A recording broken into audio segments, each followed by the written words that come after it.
ଶ୍ରୀମନ୍ଦିର ରତ୍ନ ଭଣ୍ଡାର ଖୋଲାଯାଇ ଏହାର ତୁରନ୍ତ ମରାମତି କରାଯାଉ। ଏନେଇ ଶ୍ରୀମନ୍ଦିର ପରିଚାଳନା କମିଟି ସଦସ୍ୟ ସୁଦର୍ଶନ ପଟ୍ଟନାୟକ ମୁଖ୍ୟମନ୍ତ୍ରୀ ମୋହନ ମାଝୀଙ୍କୁ ଚିଠି ଲେଖିଛନ୍ତି। ଚିଠିରେ ସୁଦର୍ଶନ ଉଲ୍ଲେଖ କରିଛନ୍ତି, କୋଟି କୋଟି ହିନ୍ଦୁଙ୍କ ଆସ୍ଥାର ପ୍ରତୀକ ହେଉଛନ୍ତି ମହାପ୍ରଭୁ ଶ୍ରୀଜଗନ୍ନାଥ। ଏଣୁ ଶ୍ରୀମନ୍ଦିରର ସୁରକ୍ଷା ବେଶ୍ ଗୁରୁତ୍ୱପୂର୍ଣ୍ଣ। ଏହି ପୁରାତନ ଐତିହ୍ୟ କୀର୍ତ୍ତିରାଜିର ସୁରକ୍ଷା ଦାୟିତ୍ୱ ଏଏସ୍ଆଇ ହାତରେ ରହିଛି। ତେବେ ଶ୍ରୀମନ୍ଦିର ରତ୍ନ ଭଣ୍ଡାର ଅସୁରକ୍ଷିତ ଅବସ୍ଥାରେ ରହିଥିବା ନେଇ ଗତ 2018 ମସିହାରେ ଏଏସ୍ଆଇ ରିପୋର୍ଟ ଦେଇଛି। ଏହାର ଛାତରୁ ସିମେଣ୍ଟ ଛାଡ଼ି ଯାଇଥିବା ବେଳେ ପାଣି ଗଳୁଛି, ଅନେକ ପଥର ମଧ୍ୟ ଖସି ପଡ଼ିଛି। ଏଣୁ ଏହାର ତୁରନ୍ତ ମରାମତି ହେବା ଆବଶ୍ୟକ। ଆଉ ବିଳମ୍ବ ନ କରି ତୁରନ୍ତ ମୁଖ୍ୟମନ୍ତ୍ରୀ ଏଥିରେ ହସ୍ତକ୍ଷେପ କରି ରତ୍ନ ଭଣ୍ଡାର ମରାମତି ପାଇଁ ପଦକ୍ଷେପ ନିଅନ୍ତୁ ବୋଲି ଚିଠିରେ ମୁଖ୍ୟମନ୍ତ୍ରୀଙ୍କୁ ଅନୁରୋଧ କରିଛନ୍ତି ପଦ୍ମଶ୍ରୀ ସୁଦର୍ଶନ ପଟ୍ଟନାୟକ। ଏଏସ୍ଆଇ ଦୀର୍ଘ 6 ବର୍ଷ ହେବ ରିପୋର୍ଟ ଦେଇସାରିଥିବା ବେଳେ କାହିଁକି ରତ୍ନ ଭଣ୍ଡାର ମରାମତି ବିଷୟରେ ଶ୍ରୀମନ୍ଦିର ପ୍ରଶାସନ ପଦକ୍ଷେପ ନେଉନାହିଁ, ସେ ନେଇ ପ୍ରଶ୍ନ କରିଛନ୍ତି ସୁଦର୍ଶନ। ଶ୍ରୀମନ୍ଦିର ପରିଚାଳନା କମିଟି ବୈଠକରେ ଏନେଇ ଆଲୋଚନା ହେଉନଥିବାରୁ ସୁଦର୍ଶନ ଅସନ୍ତୋଷ ପ୍ରକାଶ କରିଛନ୍ତି। ରତ୍ନ ଅଳଙ୍କାର ଗଣତି ପଛରେ ହୋଇପାରିବ, କିନ୍ତୁ ପ୍ରଥମେ ରତ୍ନ ଭଣ୍ଡାରର ମରାମତି କରାଯାଉ ବୋଲି ଶ୍ରୀମନ୍ଦିର ପରିଚାଳନା କମିଟି ସଦସ୍ୟ ପଦ୍ମଶ୍ରୀ ସୁଦର୍ଶନ ପଟ୍ଟନାୟକ କହିଛନ୍ତି। ମୁଁ ଅନରେବୁଲ ସିଏମ୍ ସାର୍ଙ୍କୁ ଅନୁରୋଧ କରିଛି, ମୋହନ ଚରଣ ମାଝୀ ସାର୍ଙ୍କୁ, ଯେ ବର୍ତ୍ତମାନ ଯାହା ରତ୍ନ ଭଣ୍ଡାର ବିଷୟରେ ଆମେ ସମସ୍ତେ ଜାଣିଲେ ଏବଂ ବର୍ତ୍ତମାନ ବି ଯାହା ମୋ ପାଖରେ ଡକୁମେଣ୍ଟ କହୁଛି ଯେ ରତ୍ନ ଭଣ୍ଡାର ସ୍ଥିତି କିଛି ଭଲ ନାହିଁ ଏବଂ ସେ ମଧ୍ୟ ଜାଣିଥିଲେ ଅଲରେଡ଼ି 2018 ମସିହାରେ ଭଲ ଭାବରେ ସମସ୍ତେ ଜାଣିଥିଲେ ଯେ ଭିତର ସ୍ଥିତି କ'ଣ ଅଛି। କାରଣ ଏଠି ପରିଷ୍କାର ଭାବରେ ଲେଖା ହେଇଛି ସିଲିଂରୁ ଖଣ୍ଡ ଖଣ୍ଡ ପଥର ତଳେ ପଡ଼ିଛି ବୋଲି। ଯେ ସିଲିଂରୁ ପଥର ପଡ଼ିଛି, ଆଇରନ୍ ଭାଙ୍ଗିଛି, ପ୍ଲାଷ୍ଟର ଛାଡ଼ିଛି, ଏସବୁ ଉଲ୍ଲେଖ କରାଯାଇଛି ଏବଂ 4/4/2018ରେ ଯେବେ ଯେଉଁ ଆମର ଟିମ୍ ଯାଇଥିଲେ ଦେଖିଲା ପରେ ଗୋଟେ ସ୍ୱତନ୍ତ୍ର ପରିଚାଳନା କମିଟି ବୈଠକ ମଧ୍ୟ ଭୁବନେଶ୍ୱରରେ ହୋଇଥିଲା ଏବଂ ସେଥିରେ ମଧ୍ୟ ଏଇସବୁ ପ୍ରାଞ୍ଜଳ ଭାବରେ ଲେଖା ଅଛି ଏଠି। ତେଣୁକରି ମୋ କହିବା କଥା ଯେ ଯଦି ଏଇସବୁ ଡକୁମେଣ୍ଟ କହୁଛି ଯେ ଏତେ ସିରିୟସ୍ କଣ୍ଡିସନ୍ ରତ୍ନ ଭଣ୍ଡାର ଥିଲା, ଛାତରୁ ପଥର ଖସିଛି, ମାନେ ଲେଖା ହେଇଛି ଏଠି ଯେ ଏଠି ପୁରା ପରିଷ୍କାର ଭାବରେ ଲେଖା ହେଇଛି ଛାତରୁ କିଛି ପଥର ଖଣ୍ଡ ଖସି ଚଟାଣରେ ପଡ଼ିଥିବା ଦେଖାଯାଇଛି।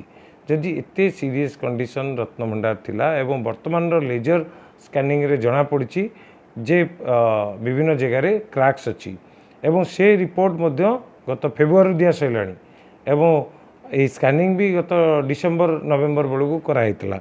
ଏତେ ସିରିୟସ୍ ଜିନିଷକୁ କେମିତି ଭାବରେ କେହି ଶୁଣିଲେ ନାହିଁ ଏବଂ କାଲି ମଧ୍ୟ ଯେତେବେଳେ ମ୍ୟାନେଜିଂ କମିଟି ବୈଠକ ହେଲା ସେ ବୈଠକରେ ଏ ବିଷୟରେ କୌଣସି ଆଲୋକପାତ କରାଗଲା ନାହିଁ। ଏହା ଅତ୍ୟନ୍ତ ଦୁଃଖର ବିଷୟ।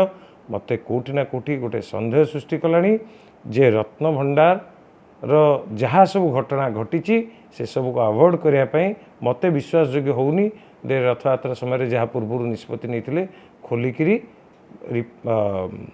ମଣତି ଗଣତି ଏବଂ ଏସବୁ କରିବା କଥା। କିନ୍ତୁ ମୋର କହିବା କଥା ପ୍ରଥମେ ହେଲା ତ ମନ୍ଦିର। ଯଦି ମହାପ୍ରଭୁଙ୍କ ମନ୍ଦିର, ମହାପ୍ରଭୁଙ୍କର ଭଣ୍ଡାର ଯଦି ସୁରକ୍ଷିତ ରହିବ ତାପରେ ଯାଇକି ଆମେ ମଣତି ଗଣତି ଯାହା ଆମେ ରତ୍ନ କଥା ଦେଖିବା। ଯଦି ମନ୍ଦିର ସୁରକ୍ଷିତ ନାହିଁ ଆମେ କ'ଣ କରିବା? ତେଣୁକରି ମୁଁ ପ୍ରତ୍ୟେକ ଭକ୍ତଙ୍କ ବିଷୟରେ ଏଇଟା ଗୋଟେ ନିଶ୍ଚିତ ଭାବରେ ପ୍ରତ୍ୟେକଟି ଭକ୍ତ ଏଇ କାଗଜ ଯିଏ ଦେଖିବେ ତାଙ୍କ ଛାତି ଥରିଯିବ ଯେ ଏତେ ସିରିୟସ୍ ଜିନିଷ ସମସ୍ତେ ଜାଣିଲା ପରେ 6 ବର୍ଷ କାଳ କେମିତି ରହିଲେ। ମୁଁ ଅନୁରୋଧ କରୁଛି ଅନରେବୁଲ ସିଏମ୍ ସାର୍ଙ୍କୁ ଇମିଡ଼ିଏଟଲି ଏଏସ୍ଆଇ ସହିତ ଗୋଟେ ଆଲୋଚନା କରାଯାଉ ଏବଂ କରାଯାଇକିରି ବର୍ତ୍ତମାନ ରିପେୟାରିଂ କାମ ଆରମ୍ଭ କରାଯାଉ। କାହିଁକିନା ବର୍ତ୍ତମାନ ମନସୁନ୍ ଆରମ୍ଭ ହେଲାଣି, ପ୍ରବଳ ବର୍ଷା ଆରମ୍ଭ ହେଲାଣି, 6 ବର୍ଷରେ ବହୁତ କିଛି ଡ୍ୟାମେଜ୍ ହେଇଥିବ ନିଶ୍ଚିନ୍ତ ଭାବରେ, ଏଥିରେ କୌଣସି ସନ୍ଦେହ ନାହିଁ ଏ କାଗଜ ଦେଖିଲା ପରେ। ତେଣୁକରି ତୁରନ୍ତ ରିପେୟାରିଂ କାମ ଆରମ୍ଭ କରାଯାଉ। ଦେଖନ୍ତୁ ଯଦି ମହାପ୍ରଭୁଙ୍କ ମନ୍ଦିରରେ ଯେତେବେଳେ ବି କିଛି ଅସୁବିଧା ହେଇଛି, ଇଭିନ୍ କି ମହାପ୍ରଭୁଙ୍କୁ ରତ୍ନବେଦୀ ପାଖରେ ଯେତେବେଳେ ପଥର ଖସିଥିଲା ମହାପ୍ରଭୁଙ୍କୁ 6 ମାସ ପାଇଁ ଆଗକୁ ନିଆ ହେଇକିରି ରିପେୟାରିଂ କରାହେଇଥିଲା। ତେଣୁକରି ରତ୍ନ ଭଣ୍ଡାରରୁ ରତ୍ନ କାଢ଼ିକି ରିପେୟାରିଂ କରିବାରେ କିଛି ଅସୁବିଧା ନାହିଁ ମୁଁ ଜାଣିବାରେ। ତେଣୁକରି ସରକାର ଏ ବିଷୟରେ ଷ୍ଟ୍ରଙ୍ଗ ଡିସିସନ୍ ନେଇଛନ୍ତି ଯେ ରତ୍ନ ଭଣ୍ଡାର ଖୋଲିବେ ଏବଂ ଅନରେବୁଲ ମିନିଷ୍ଟର ମଧ୍ୟ କହୁଛନ୍ତି। ତେଣୁକରି ମୁଁ କିନ୍ତୁ କେଉଁଠି ଅନୁଭବ କରୁଛି ପରିଚାଳନା କମିଟି ଏବଂ ଶ୍ରୀମନ୍ଦିର ପ୍ରଶାସନ ପ୍ରପରଲି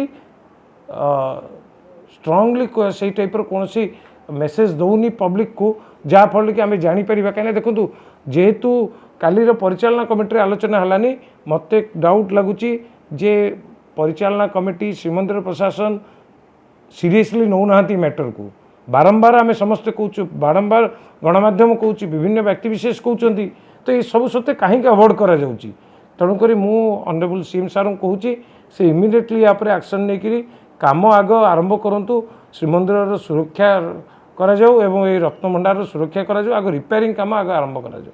पुरीरू तपन कुमार लेंका को रिपोर्ट खबर ओडिशा।